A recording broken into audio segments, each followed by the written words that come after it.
Hello everyone.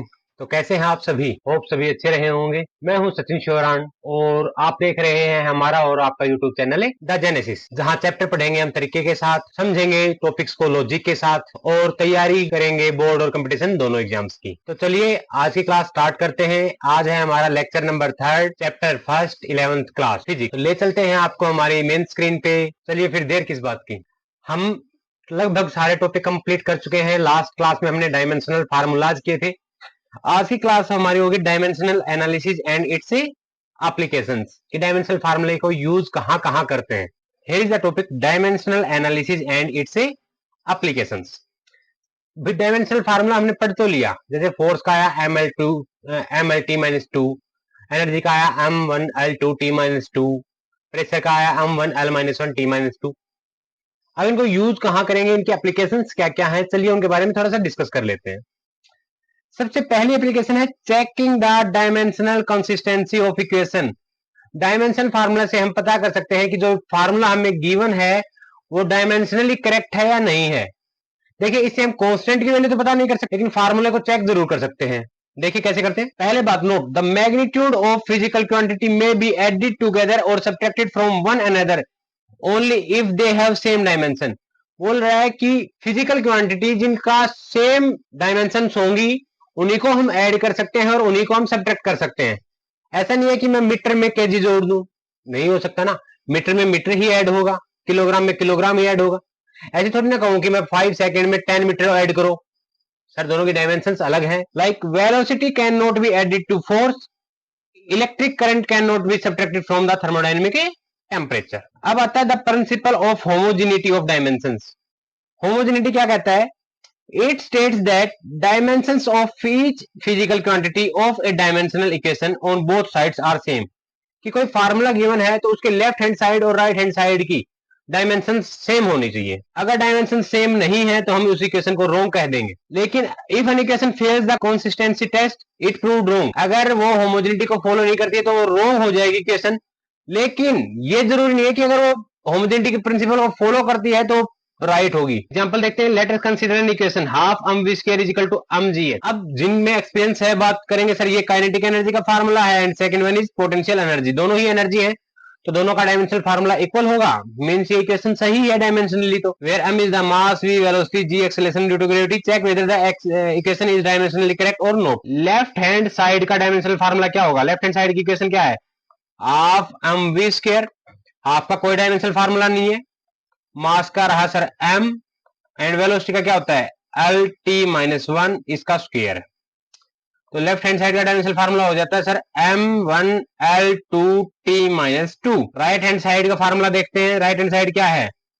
mgh। Dimensional formula क्या रहा? मास, g क्या है? एक्सेलरेशन ड्यू टू ग्रेविटी, जिसका डायमेंशनल फार्मूला होता है lt-2 इंटू हाइट। हाइट एक टाइप से लेंथ ही हुई। क्या डायमेंशनल फार्मूला आया? m1l2t-2। हम देखें तो लेफ्ट हैंड साइड का डायमेंशनल फार्मूला किसके इक्वल है? राइट हैंड साइड के डायमेंशनल फार्मूले के इक्वल है। हम बोल देंगे कि ये इक्वेशन डायमेंशनली करेक्ट है। एक्यूरेटली वैसे फॉलो करे ना करे हम नहीं बोल सकते, इसलिए तो बोला था कि अगर कोई इक्वेशन में प्रिंसिपल ऑफ होमोजेनिटी को फॉलो नहीं करती तो वो गलत है, रॉन्ग है। लेकिन अगर वो फॉलो करती है तो इसे भी यह प्रूव नहीं हो जाता कि वो इक्वेशन राइट होगी। नेक्स्ट एग्जांपल देखते हैं। ऐसा यूनिट दे रखी है एनर्जी की, जूल इज इक्वल टू, वो होती है किलोग्राम मीटर स्क्वायर पर सेकंड स्क्वायर। हम वैसे ही पता कर चुके हैं एनर्जी का फार्मूला क्या होता है? m, मास एक बार आएगा, लेंथ दो बार और टाइम -2 टाइम्स। स्पीड की है मीटर पर सेकंड, एक्सेलरेशन की है मीटर पर second square. Which of the formula of kinetic energy given below can you rule out? Dimensional arguments पे काइनेटिक एनर्जी का कौन सा फार्मूला आप रूल आउट करोगे? अलग अलग करके देखते हैं। First A option, sir kinetic energy इसने फार्मूला दिया m स्क्वायर v की क्यूब। अब हमें पता है काइनेटिक एनर्जी का डायमेंशनल फार्मूला क्या आना चाहिए? ml2t-2। तो चलिए सोल्व करते हैं। यहां पे पहले ही देख लीजिए, सर मास है वो 2 टाइम्स हो गया डिपेंड, लेकिन डायमेंशनल फार्मूले में मास 1 टाइम डिपेंड होना चाहिए। तो सर फर्स्ट को रूल आउट कर देंगे। Second b, kinetic energy is equal to half m v square, जिसको पता है यही फार्मूला होता है हमारा काइनेटिक एनर्जी का। डायमेंशनली देख लेते हैं। हाफ एम, वेलोसिटी का क्या था? एल टी माइनस वन, इसका स्क्वायर करेंगे क्या आएगा? ml2t-2। यह तो इक्वेशन हुआ dimensional formula of kinetic energy. तो बी को काउंट करेंगे। सी को देखते हैं, kinetic energy is equal to mass into acceleration. Mass है m, एक्सेलरेशन का डायमेंशनल फार्मूला होता है L-T-2, डायमेंशनल फार्मूला है M-L-T-2। सर यह भी पॉसिबिलिटी खत्म होगी क्योंकि यहाँ पे L की पावर 1 है, ऑन होना चाहिए, लेंथ पे 2 टाइम डिपेंड होना चाहिए था। डी, काइनेटिक एनर्जी का फार्मूला दिया है 3/16 इंटू mv², बिल्कुल पॉसिबल होगा। 3/16 का कोई डायमेंशनल फार्मूला नहीं। मास का m, वेलोसिटी का क्या हो जाएगा L-T-1 का स्क्वायर, क्या आएगा डायमेंशनल फार्मूला M-L2T-2, बिल्कुल prove right dimensionally. And e में क्या है sir, kinetic energy is equal to half mv² plus में मास इंटू एक्सेलरेशन।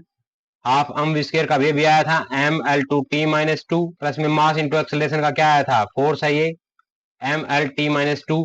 ऐड ही नहीं कर सकते दोनों को क्योंकि दोनों डायमेंशनल फार्मूला इक्वल नहीं है, सेम नहीं है, इनको ऐड ही नहीं कर सकते, तो ये भी फार्मूला रूल आउट हो जाएगा। सेकंड एप्लीकेशन है डिड्यूसिंग रिलेशन अमंग फिजिकल क्वांटिटी। अलग अलग फिजिकल क्वांटिटी है, उन पर रिलेशन निकालना है हमें। तो देखिए यह फार्मूला तभी वैलिड है जब जो गिवन फिजिकल क्वांटिटी है वो सिर्फ और सिर्फ 3 क्वांटिटी पर डिपेंड करे, 3 से ज्यादा नहीं। एग्जाम्पल के थ्रू समझते हैं। एग्जाम्पल नंबर 5, एक सिंपल पेंडुलम है having a Bob attach a string.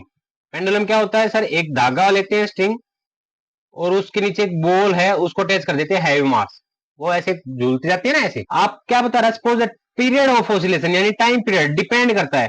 तो क्या करना होता है, इस टाइप को क्वेश्चंस को स्टेप वाइज चलेंगे हम। जो चीज निकालनी है आपको यहाँ पे टाइम पीरियड डिपेंड कर रहा है तो टाइम पीरियड लिखेंगे। इज डायरेक्टली प्रोपोर्शनल, किस किस पे, 3 क्वांटिटी मिलेंगी आपको। सर लेंथ पे डिपेंड कर रहा है स्ट्रिंग की, तो लेंथ की पावर रखेंगे हम ए। मास पे डिपेंड कर रहा है तो मास की पावर रखेंगे b. Acceleration due to gravity पे डिपेंड कर रहा है तो जी की पावर हो जाएगी यहाँ पे सी। इसको डायरेक्टली प्रोपोर्शनल को इक्वल टू में चेंज करेंगे तो इक्वल टू के, एल की पावर ए, एम की पावर बी, जी की पावर सी। यूजिंग डायमेंशन, डायमेंशन यूज करते हैं हम दोनों तरफ से। तो लेफ्ट हैंड साइड तो सिर्फ टाइम पीरियड है तो डायमेंशनल फार्मूला क्या हो जाएगा m0 L0 T1 1 हम लिखते नहीं है। के कांस्टेंट है तो ये डायमेंशन लेस। L लेंथ का डायमेंशनल फार्मूला क्या हो जाएगा L1 इसकी पावर A, m मास इसकी पावर B, एंड G क्या था, acceleration due to gravity, formula था L-T-2 की पावर C। जिनको डायमेंशनल फार्मूले याद नहीं है अभी, वो हमारा पिछला सेकंड लेक्चर देखिए, उसमें हमने सारे के सारे डायमेंशनल फार्मूले डिस्कस किए हुए हैं। रीअरेंज करते हैं, m0 L0 T, right side में m की पावर क्या हुई 1 इंटू बी, बी L की पावर देखिए 1 इंटू ए, सर A, और यहाँ L की पावर C और है तो A प्लस C। भाई दो चीजें मल्टीप्लाई में हैं, पावर ऐड हो जाती हैं, बेस सेम हो तो, और टाइम की पावर होगी -2C। अब जब बेस इक्वल हो तो पावर को भी इक्वल होना पड़ेगा, तो यहाँ पे जो मास की पावर है वही है मास की पावर यहाँ पे भी होनी चाहिए क्योंकि बेस इक्वल है। यानी B की वैल्यू अगर पावर को कंपेयर करते हैं तो यहाँ पे m की पावर B है, यहाँ पे 0 है, तो मीन्स B इक्वल टू आया सर 0 हमारे। चलिए यहाँ पे A प्लस C है, लेंथ की पावर A प्लस C, यहाँ पे क्या है 0, यहाँ पे टाइम की पावर -2C है, यहाँ टाइम की पावर कुछ नहीं तो 1 है। C की वैल्यू क्या आ गई -1/2, पुट करते हैं A -1/2 इक्वल टू 0, तो A की वैल्यू आई 1/2। इनको इक्वेशन नंबर फर्स्ट में पुट कर दीजिए। Putting in first, T is equal to K, L की पावर A क्या है 1/2, M की पावर B 0, और G की पावर C -1/2। रीअरेंज करते हैं सर, K L मास की पावर 0, किसी की भी पावर 0 होती है 1, L की पावर 1/2, G की पावर -1/2 है, नीचे चला जाएगा और y प्लस हो जाएगी ये पावर, और 1/2 का मतलब है रूट है, तो हमारे पास टाइम पीरियड का फार्मूला क्या आ गया, K रूट में L/G। और एक्चुअली में टाइम पीरियड का फार्मूला क्या होता है, T is equal to 1/2π root में L/G। तो डायमेंशनल फार्मूले की यही गलती है कि हम इससे कोई कांस्टेंट की वैल्यू नहीं निकाल सकते। अभी एनसीईआरटी में दो यूज है, मैं एक यूज और बता के चलता हूं जो काफी बुक्स में है, काफी बार हम करेंगे उसको कन्वर्ट, यूनिट कन्वर्जन। थर्ड है इन कन्वर्जन ऑफ यूनिट। हम पहले एक फार्मूला पढ़ चुके थे फिजिकल क्वांटिटी में, हम पहले एक फार्मूला पढ़ चुके हैं N1U1 is equal to N2U2। Physical quantity same रहती है, यहाँ से N2 अगर निकालना पड़े तो क्या आएगा सर N1U1/U2। मोर करेक्टली इसको मैं लिखना चाहूँ आपके फॉर्मुलेटर में तो N2 is equal to N1। Unit में क्या लेते हैं सर, ऊपर पहली यूनिट नीचे सेकंड यूनिट, तो मैं लिख सकता हूँ M1/M2 की पावर A, L1/L2 की पावर B, एंड T1/T2 की पावर C। और यही डायमेंशनल फार्मूला हम यूज करते हैं। कन्वर्ट कैसे करते हैं देखिए, एग्जांपल लेता हूं, convert 1 newton into dyne. Conversion में क्वेश्चन आ गया है हमारे पास, सोल्व कैसे करते हैं देखते हैं। सर 1 न्यूटन को कन्वर्ट करना डाइन में, पहले बात तो करते हैं सर डाइन किसकी यूनिट है, डाइन है फोर्स की unit. N2 is equal to direct formula लगाता हूं N1 ये रहा सर 1 न्यूटन है 1। अब आते हैं आगे M1 means mass in first system, पहला तो ऐसा यूनिट है, तो ऐसा यूनिट में मास किस में लेते हैं सर, केजी में।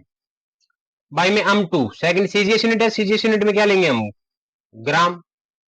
इसकी पावर a, तो डायमेंशनल फार्मूला क्या होता है फोर्स का, मैं याद दिला देता हूं, mlt-2, यानी a की जगह 1, हम की पावर कितनी है, कुछ नहीं है तो 1 है। लेंथ, पहले सिस्टम में लेंथ लेंगे मीटर में क्योंकि ऐसा ही था, दूसरे में सेंटीमीटर में, l की पावर भी 1 है।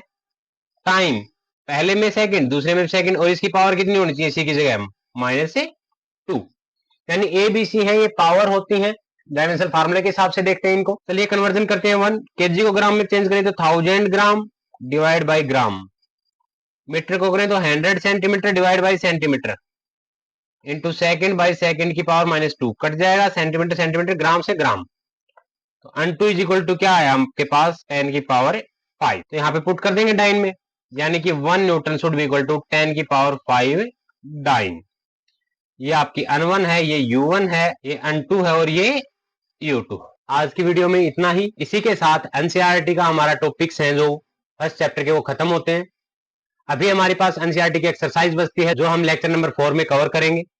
आफ्टर दैट कुछ टॉपिक्स हैं, लाइक किसी स्कूलों में अलग अलग करवाए जाते हैं, अलग अलग स्कूल्स में एस्ट्रोनॉमिकल यूनिट होगी, पर सेक हो गया, पैरेलैक्स मेथड हो गया, size of molecule of folic acid हो गई, या एरर में भी एब्सोल्यूट एरर है, रैंडम एरर है, ग्रोस एरर है। हम ये कवर नहीं कर रहे हैं क्योंकि फिलहाल एनसीईआरटी में कहीं पे भी इनका कोई वैलिड रीजन नहीं है, कहीं पे भी ये सिलेबस में हमारे नहीं इंक्लूड है। फिर भी इनके लिए अगर आप कहोगे, कमेंट करते हैं तो एक लेक्चर अलग से ऐड कर लेंगे। होप आपको फर्स्ट चैप्टर अच्छे से समझ में आ गया है।